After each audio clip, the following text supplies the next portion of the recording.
post-match Espérance Sportive Tunis Petro Atlético.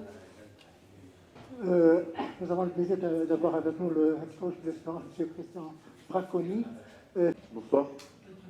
Les premières impressions, c'est on était dans ce qu'on a demandé, c'est-à-dire on avait demandé de l'engagement, de la détermination, de la solidarité, de la générosité, avant de parler technico-tactique. Je pense que les garçons ont répondu à cette demande tout au long du match.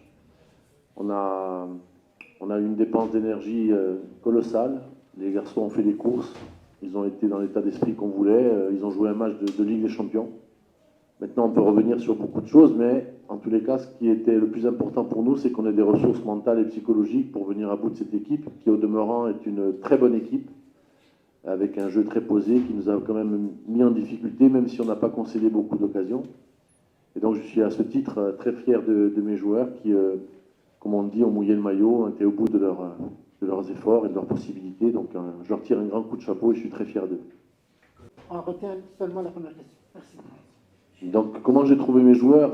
Je vous l'ai dit, sur le plan mental et psychologique, je les ai trouvés très généreux, très solidaires. On a laissé peu d'espace à l'équipe, sauf une ou deux fois en première mi-temps. On a été, sur le plan technico-tactique, bien en place en deuxième mi-temps, puisqu'on n'a pas concédé de but. Il y a encore, je vous le dis, beaucoup de choses à revoir. On aurait pu peut-être poser un peu plus le jeu, notamment en première mi-temps. On aurait pu être un peu plus calme, mais on ne peut pas demander à des joueurs de tout donner, de s'impliquer complètement et en même temps d'avoir une certaine maîtrise. Aujourd'hui, ce n'était pas trop possible, mais je pense que la confiance aidant, on a de la qualité, on a beaucoup de qualité, on a un effectif de grande qualité, on peut faire de belles choses, que ce soit sur le plan offensif ou défensif. Et ça sera maintenant tout ça à imbriquer, mais en tous les cas, aujourd'hui on a passé le tour, on est en quart de finale, c'est l'essentiel.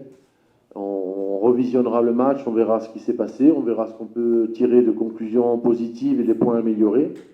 Mais en tous les cas, je trouve qu'on a fait un grand match, on a fait un match digne de l'Espérance et un match digne de la Ligue des Champions. Gagnant, on dit toujours, quand il y a un coaching gagnant, on dit c'est un coaching gagnant, sauf qu'on a des joueurs qui sont là pour faire la différence. On sentait on était un petit peu en difficulté, donc on a fait un changement qui a été bénéfique immédiatement, effectivement. Le deuxième a été bénéfique, effectivement. C'était un tout autre changement parce qu'il fallait leur poser des problèmes dans leur dos parce qu'on savait qu'ils allaient attaquer et se découvrir. Avec la vitesse de Diarra, c'est ce qui s'est passé. Et Djebaili qui est rentré avec un super état d'esprit aussi, qui a délivré une passe décisive. Donc ça veut dire que les entrants, et non les remplaçants, les entrants ont apporté ce qu'on attendait d'eux également dans l'état d'esprit et sur le plan technique. Après, en première mi-temps, je pense qu'on a eu un peu plus le ballon. On a fait une très bonne entame. On aurait pu conclure sur 2 ou 3 situations sur les 10 premières minutes. Après, ça s'est un peu équilibré. Ils nous posaient un problème au milieu parce qu'ils avaient un joueur de plus et on avait du mal. On avait Sass qui était un peu trop haut. Donc ça nous a un peu posé des problèmes au milieu.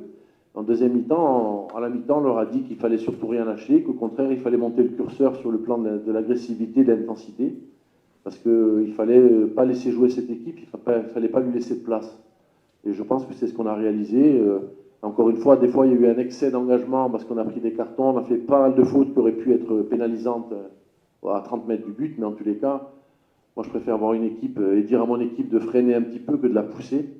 Et encore une fois, l'état d'esprit a été prépondérant et je pense qu'ils ne s'attendaient pas non plus, eux, à ce qu'on soit comme ça.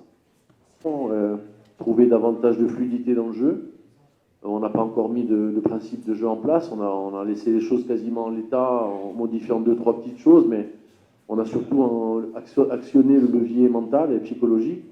Maintenant, on a encore un match mardi, donc très difficile de travailler, et un match samedi encore très difficile de travailler, mais on est sur une dynamique positive. On a dit que c'était une semaine charnière, qu'on pouvait remettre tous les compteurs dans le bon sens, c'est-à-dire une qualification en quart et reprendre la tête au championnat.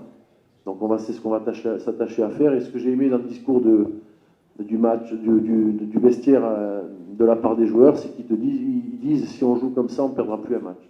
Donc non, franchement, j'ai pas encore pensé à ça. Je sais même pas si je serai là, donc je vais pas me poser des questions existentielles ou futuristes, alors que voilà, on va savourer d'abord ce match. On va récupérer demain. Il y a un match mardi.